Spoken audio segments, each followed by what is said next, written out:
नमामि धन्वन्तरिमादिदेवम्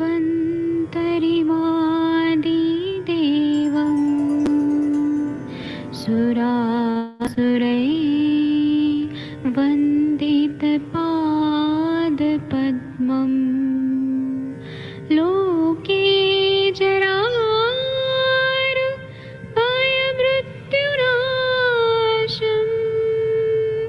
दातारमीशं विविधौषधीनां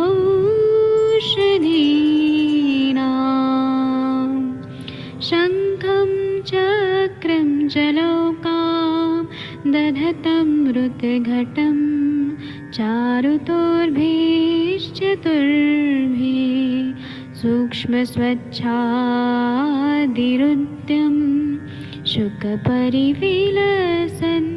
मौलिमं भोजनेत्रम् कालाम्बोदोज्ज्वलाङ्गं कटितटविलसत्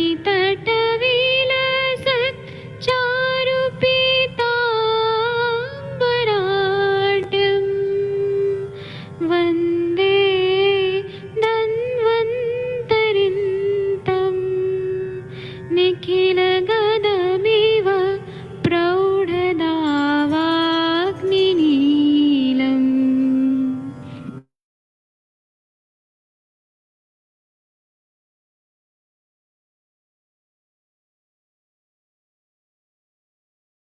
प्रणाम सभी लोगों को। मैं वैद्य अरविंद पाठक आप सभी लोगों का स्वागत करता हूं।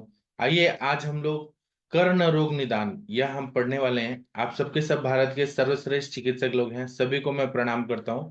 और जब हम लोग ये माधव निदान पढ़ते हैं तो इसमें बहुत सारी व्याधियां हैं जो हमें डायग्नोसिस करने के लिए बहुत ज्यादा प्रोत्साहन करती हैं।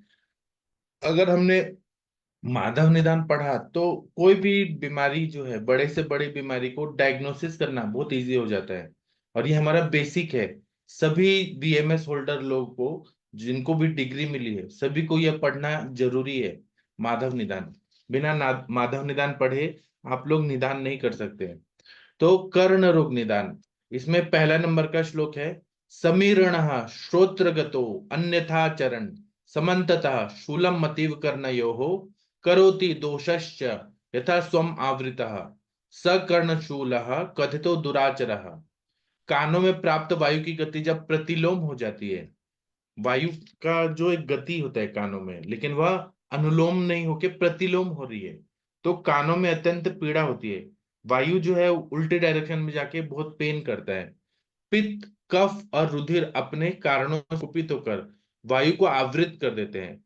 तब वायु की गति प्रतिलोम होने से कानों में पीड़ा होती है। यह कर्णशूल रोग दुस्साध्य होता है, मतलब इसको ठीक करना बहुत मुश्किल होता है। कर्ण रोग 28 टाइप के होते हैं। टीकाकार क्या बोलते हैं वो हम लोग देखते हैं। मुख रोगे जिह्वा श्रव रोगो अभिहितः जिह्वा चेन्द्रियाधिष्ठानम अत इंद्राधिष्ठानम दुष्टि साम्यात् कर्ण रोग निदानम उच्यते। कर्ण शुष् कर्ण शुष्कल्य अवच्छिन्नम दृष्टोपगृहितम श्रोत्रम उच्यते। तत्र यद्यपेक दोष देशगतो रोग स्तब्धा अप्ययवे अपि समुदाय योषचारतः अप्यायोषचारतः कर्ण व्यपदेशः तत्र कर्णशूलम कष्टत्वात् प्रागाः समीरण इत्यादि अत्रान्यवैव संप्राप्त्या अर्थतो निदान संचयाश्क्षिप्तम यतो निदानात् संचयः संचयात् प्रकोपः प्रकोपात् प्रसरः प्रसरात् स्थान संचयः ततो व्यक्ति ततो भेद इति। कर्णशूलस्य च कष्टत्वं मूर्छाद्युपद्रव योगात् यदा विदेह मूर्छा दाहो ज्वरः कासो हृलासो वमधुस्तथा उपद्रवः कर्णशूले भवन्त्येते मरिष्यतः इति। अन्यथा चरन्निति प्रतिलोमं चरन् दोषेरिति पित्त रक्त ही रक्तेऽपि रुजाकर्तृत्वात् सामान्येन दोष व्यपदेशः यथा स्वमम् आवृत्त इति स्वनिदान कुपित दोषे यथा स्वीय लक्षणैरावृतो न तु कुपितैर्वायुना एकः प्रकुपितो दोषः सर्वानेव प्रकोपेत इति न्यायात्। यतः स्वतंत्र कुपिता दोषाः संसर्ग भावो भवन्ति, प्रतंत्र कुपितास्त्वनुबंध रूपा भवन्ति। अथवा यथा स्वमिति शूल विशेषणम यथा स्वीयमित्यर्थः। दुराचर इति दुखेना अर्चयत इति दुराचरः। तो इसमें बोल रहे हैं मुख्य रोगों में जीवागत रोगों का भी वर्णन किया गया है। जीवा वागेंद्रिय का अधिष्ठान रहता है, कर्ण श्रवणेन्द्रिय है। इसी प्रकार इंद्रिय अधिष्ठान में विकृति होने की क्षमता से जिह्वा के अनंतर कर्ण रोगों का निदान लिखते हैं। मतलब पहले उन्होंने मुख रोग बताया, उसके बाद में जिह्वागत रोग बताए। तो जिह्वा जो है वो रसनेन्द्रिय है और कान जो है वो श्रवणेन्द्रिय है। तो इसलिए ऐसे सीक्वेंस से बता रहे हैं, इसलिए कर्ण रोग बताया। कर्ण शष्कुली से अवच्छन्न वायु अवच्छन्न अदृष्ट हेतु से उपग्रहित एक इंद्र विशेष होता है जिसे श्रोत्र कहते हैं। यद्यपि शूल कर्ण के एक देश में होता है, तथापि एक देश ग्रहण से समुदाय का ग्रहण भी हो जाता है, इसलिए यहाँ पर कर्ण मात्र का ग्रहण किया गया है। कर्ण शूल सबसे अधिक कष्टप्रद होता है, अतः सर्वप्रथम इसका ही वर्णन करते हैं। समीरण इत्यादि, यहाँ पर सर्वप्रथम कर्णशूल की संप्राप्ति का ही केवल वर्णन किया गया है, और रस संप्राप्ति से कर्णशूल का निदान, संचय, प्रकोप आदिकों का ज्ञान भी ऊहापोह द्वारा स्वयं जान लेना चाहिए। क्योंकि निदान अर्थात मिथ्याहार विहार ही रोगोत्पत्ति के कारण होते हैं, और मिथ्याहार विहार से दोषों का संचय होता रहता है। संचय से प्रकोप एवं दोषों के प्रकोप से प्रसर होता है, अर्थात जब दोष अत्यंत प्रकोपित हो जाते हैं तब शरीर में उनका पीड़ाजनक प्रसार होने लगता है। प्रसार के अनंतर जिस भी स्थान पर उनको टिकने का अवसर प्राप्त होता है उसी स्थान पर वह अपना आश्रय बना लेते हैं, और वहीं पर मुख्य रोग द्वारा व्यक्त हो जाते हैं। इस प्रकार व्यक्त हो जाने पर दोष और अधिष्ठान के बलानुसार उनके भेद अर्थात रोगों की विशिष्ट लक्षणता उत्पन्न हो जाती है। इसी उद्देश्य से महर्षि सुश्रुत ने स्पष्ट कर दिया है कि संचयन च प्रकोपम च प्रसरम स्थान संशयम व्यक्ति भेदम यो वेति दोषाणाम स भवेद भिषक। अर्थात संचय से प्रकोप, प्रकोप से प्रसर, प्रसर से स्थान संशय और स्थान संशय से प्रकट लक्षण और उनसे रोग भेद हो जाया करते हैं। इस विधान को जो अच्छी तरह समझ लेता है वही वैद्य को हो सकता है। कर्णशूल अत्यंत कष्टप्रद होता है, इसकी अत्यंत कष्ट प्रदता मूर्छादि उपद्रव के होने से ही सिद्ध है। विदेह भी कहते हैं कि कर्णशूल में मूर्छा, दाह, ज्वर, कास, हृलास और वमन आदि उपद्रव से रोगी की मृत्यु के सूचक होते हैं। मतलब कर्णशूल है और फिर अगर मूर्छा हो रहा है, दाह हो रहा है, ज्वर हो रहा है, कास, हृलास और वमन हो रहा है, तो रोगी को मृत्यु होती है कर्ण के रोगों से ही। मतलब वो अरिष्ट सूचक लक्षण है। अन्यथा चरण प्रतिलोम गति के विचारण करने वाला वायु दोष ही अर्थात कफ, पित्त और रक्त इनसे आवृत हो जाता है। रक्त भी इसमें पीड़ा कारक बन जाता है, और इसलिए उसमें भी दोषों के साहचर्य से दोष शब्द से व्यक्त किया है। यथा यथा स्वमावृता अर्थात अपने अपने कारणों से प्रकोपित हुए होने वाले और अपने अपने लक्षणों से प्रकट होकर जब वायु को आवृत कर देते हैं, तब ऐसी अवस्था हो जाती है न कि वायु द्वारा प्रकोपित हुए दोषों द्वारा। अर्थात दोष स्वतंत्र या प्रकोपित होकर वायु को आवृत कर लेते हैं, उनको प्रकोपित करने वाला कारण वायु नहीं होता है। हाँ, ऐसा तो हो सकता है कि एक दोष प्रकोपित होकर अन्य दोषों के प्रकोप में भी सहायता देता है, क्योंकि स्वतंत्र रूप से प्रकोपित दोष मिलकर बराबर के भागी हो जाते हैं, अर्थात उनका बल बराबर का होता है, परंतु परतंत्र अर्थात दूसरों के बल द्वारा प्रकोपित होने के कारण वे बराबर की भागी न बनकर अनुबंध रूप होते हुए प्रधान रूप से दबे रहते हैं। अथवा यथासम इस शूल का विशेषण मान लेना चाहिए। इस प्रकार मानने से यह अर्थ यह होगा कि वातज शूल में वायु के लक्षण, पित्तज में पित्त के और कफज एवं रक्तजन्य शूल में इनके अपने अपने लक्षण पाए जाते हैं। दुराचर अर्थात दुख से इनका उपचार होता है, इसलिए इसे दुराचर कहते हैं। इससे इनकी कष्ट साध्यता प्रकट होती है। कर्ण प्रदेश में रहने वाला वायु जब रुक्ष शीतादि कारणों से अत्यंत प्रकोपित हो जाता है, तब इसके साथ पित्त, रक्त और कफ ये तीनों अपने अपने प्रकोपक कारणों से प्रकोपित होकर मिल जाया करते हैं। तो इनसे आवृत होकर वह कर्ण प्रदेश में अत्यंत कष्टप्रद शूल की उत्पत्ति कर देते हैं, जिससे रोगी को क्षण भर भी चैन नहीं मिलता है। तो इतना ज्यादा कान में दुखना हो जाता है, और कभी कभी तो दोषों का इतना तीव्र प्रकोप हो जाता है कि कर्ण शूल के साथ मूर्छा, ज्वर, दाह और उबकाई एवं वमन आदि भयंकर उपद्रव भी पाए जाते हैं, जिनके कारण रोगी का जीवन खतरे में पड़ जाता है। इस दुष्चिकित्सीय रोग को कर्णशूल कहते हैं। इसकी घातकता का विशेष हेतु यह भी है कि यह रोग प्राण और इंद्रिय शक्ति के केंद्र मस्तिष्क के समीप होता है। उसके विचलित होने से प्राणों के लिए संकट होना ही है। अथच नाड़ी में भी कुछ विकार होने से उसमें पीड़ा का अनुभव और भी अत्यधिक होता है। अन्य दोषों का संप्रकोप होने पर यहाँ पर शूल अधिक होने से वायु को ही प्रमुख माना गया है। और कान जो है, पक्वाशय कटिशक्ति श्रोत्रास्ति स्पर्शनेन्द्रियम स्थानम वातस्य तत्रापि पक्वाधानम विशेषता। तो श्रोत्र जो है वो वायु का स्थान है। वायु वहां पे रहती है, अगर वो विकृत हो गई, वो कैसे हो रही है, तो कफ पित्त और रुधिर से कुपित होकर आवरण हो जा रहा है, और वायु की गति प्रतिलोमित हो जाती है, तो कान में बहुत ज्यादा पेन होता है। इसके बाद का श्लोक है कर्णनाद के लक्षण। कर्ण स्त्रोतः स्थिते वाते शृणोति विविधान स्वरान भेरी मृदंग शंखानाम कर्णनाद स उच्यते। कर्ण स्तोत्र में स्थित वायु के कुपित होने से मृदंग शंख और नगाड़े के समान शब्द के समान अनेक प्रकार के शब्द सुनने पड़ते हैं। इसे कर्णनाद कहते हैं। टीकाकार क्या बोलते हैं, और इसके बाद में बाधिर्य के लक्षण भी पढ़ते हैं। कान में ना एक अलग तरह से आवाज आती है, शंख बज रहा है, नगाड़ा बज रहा है, मृदंग बज रहा है, एक अलग तरह की आवाज आती है। बाधिर्य के लक्षण क्या बोल रहे हैं, मतलब जब वो कुछ सुनाई नहीं देता है। यथा शब्द वहम वायु स्त्रोत आवृत्य तिष्ठति शुद्ध श्लेष्मान्वितो वापि बाधिर्यम तेन जायते। केवल वायु अथवा कफ वायु शब्द व स्त्रोत को रोक देता है तो बहरापन बाधिर्य रोग हो जाता है। टीकाकार क्या बोलते हैं कि कर्ण नादम कर्ण स्त्रोत स्थित इत्यादि। यदा कर्ण स्त्रोतसी विविध प्रकारेणावस्थितो वायुर्भवति यदा तदा तस्य विविध विविधाभिहनना दुक्त विधिवत विधि शब्द श्रवणम भेरी मृदंग शंखानाम इत्युपलक्षणम तेन मृदंगादि शब्द श्रवणम च भवति।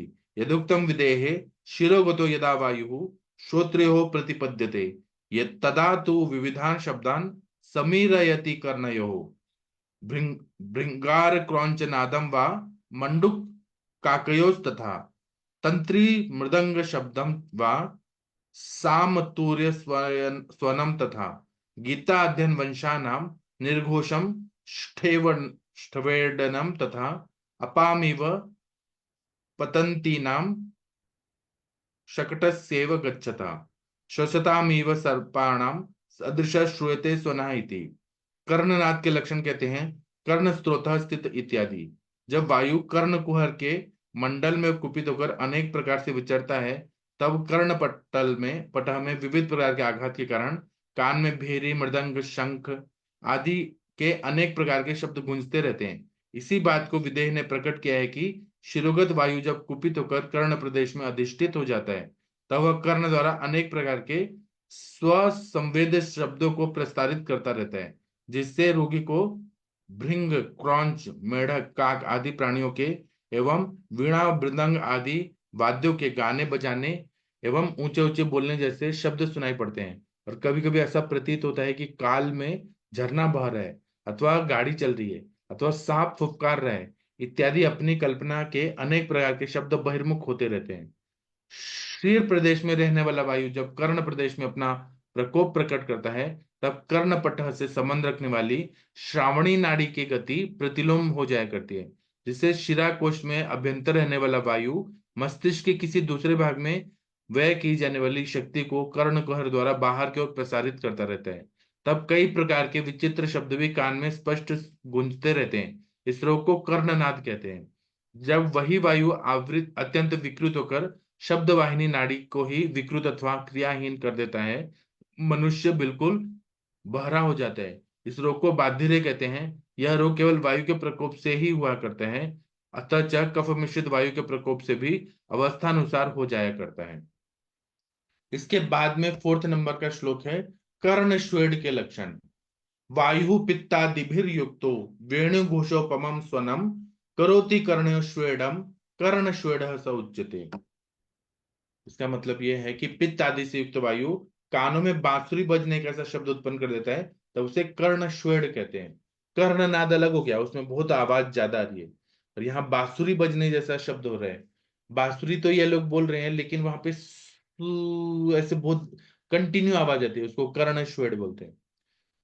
तो टीकाकार क्या बोलते हैं, कर्ण श्वेड महा वायु इत्यादि श्वेडमेव व्याकरोति वेणुघोषोपमं स्वनमिति ननु कर्णनादय कथमस्य भेदः उच्यते कर्णनादे केवलाभिल केवलानिलजे नानां शब्दान् शृणोति अत्र तु वेणु शब्दमेव नियमेन तथायं पित्तादि संसृष्ट वातजन्य इति तथा विदेह मारुत कफ पित्ताभ्याम संसृष्ट शोणितेन च कर्णश्वेडं संजन्येत स्थेवडम वेणु घोषवत इति।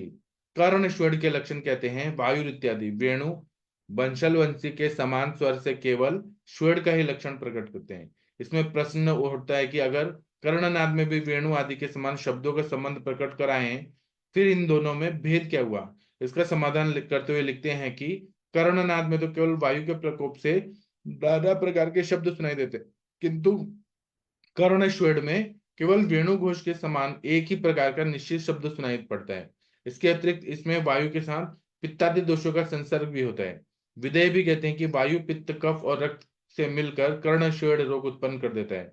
श्वेड का अर्थ बतलाते हुए कहते हैं कि वेणु घोष वंशी के समान आने वाले शब्द को श्वेडन कहते हैं इति।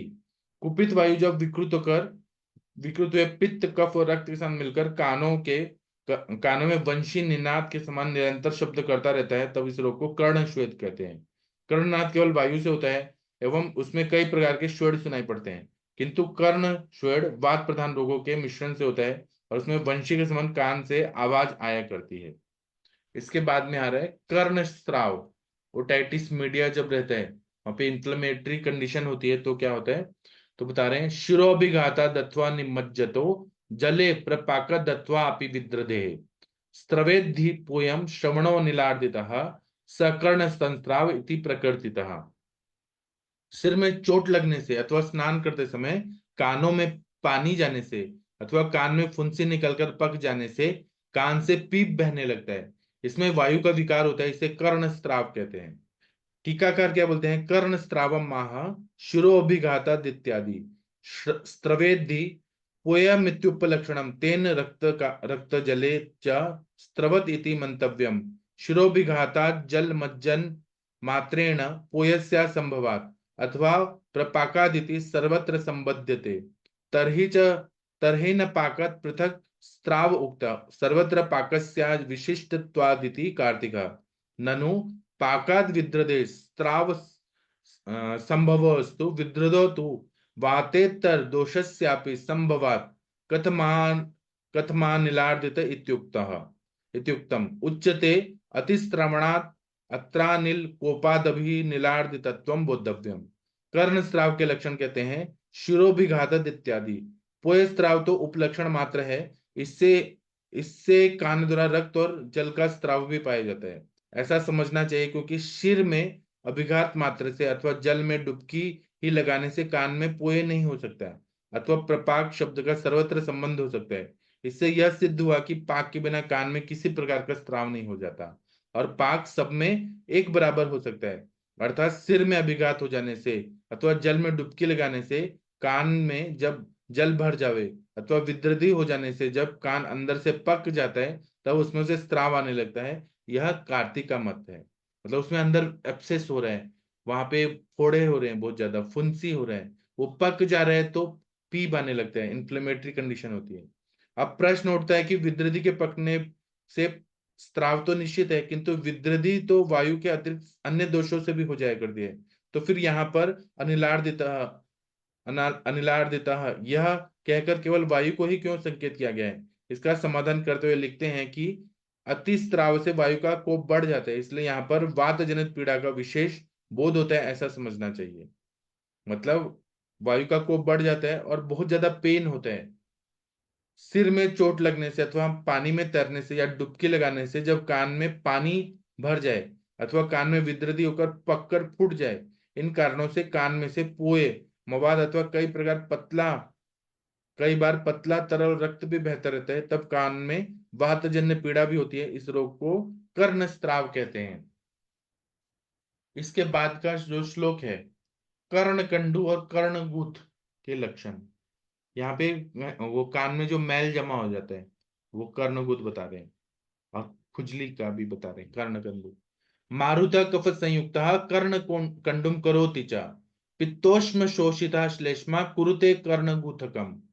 कफ संयुक्त वायु कुपित होकर कानों के भीतर खुजली पैदा कर देता है, इसे कर्णकंडू कहते हैं। आप लोगों को भी ये फील होता होगा, लेकिन यहाँ पे कफ संयुक्त वायु है, कुपित होकर खुजली कर दे रहा है, कान में से खुजलाहट बहुत ज्यादा फील होती है।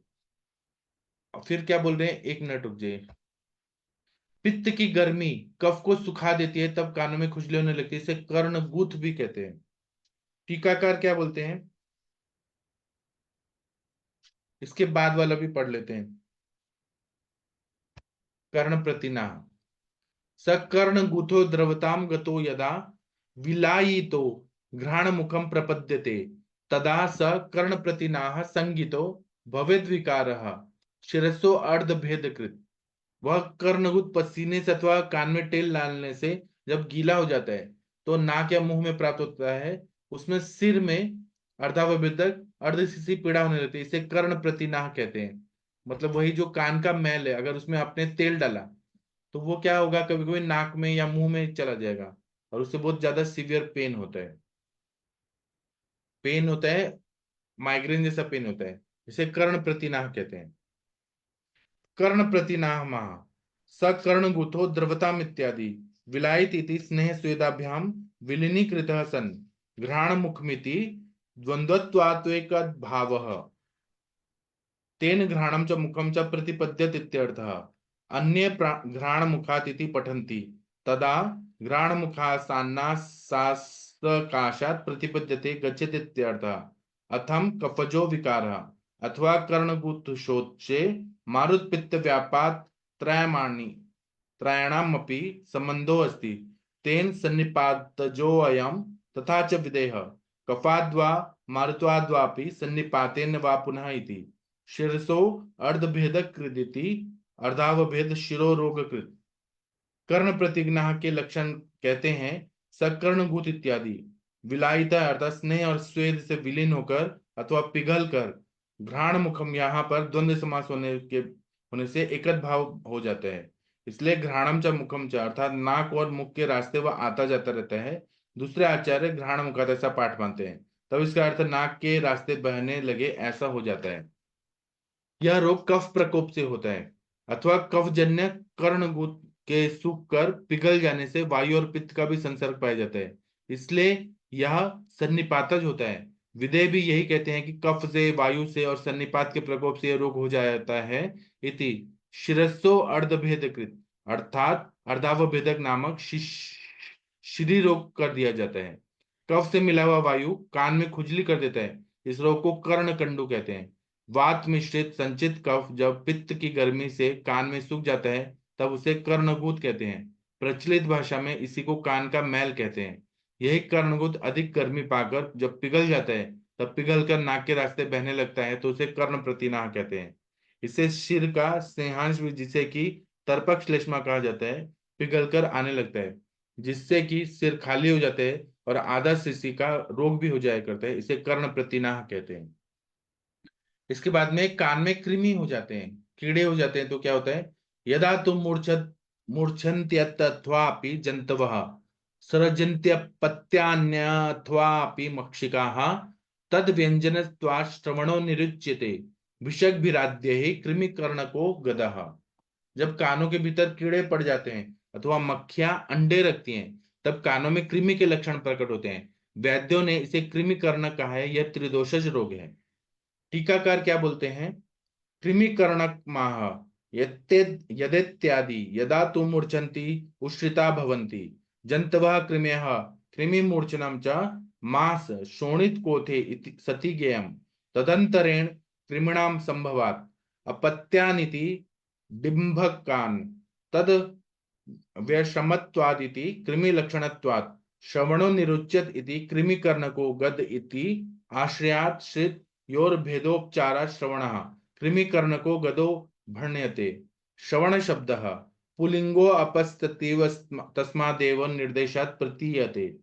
अयम विकार त्रिदोषजो मंतव्यः तथा च निमिहि श्लेष्मा पित्त जलोन्मिश्रे कोथे शोणित मासजे मूर्छन्ति जन्तवस्तत्र कृष्णास्ताम्रः सितारुणः भक्ष्यन्तीव ते कर्णं कुर्वन्तो विविधारुजः कृमिकर्णं तु तं विद्यात् सन्निपात प्रकोपजम इति।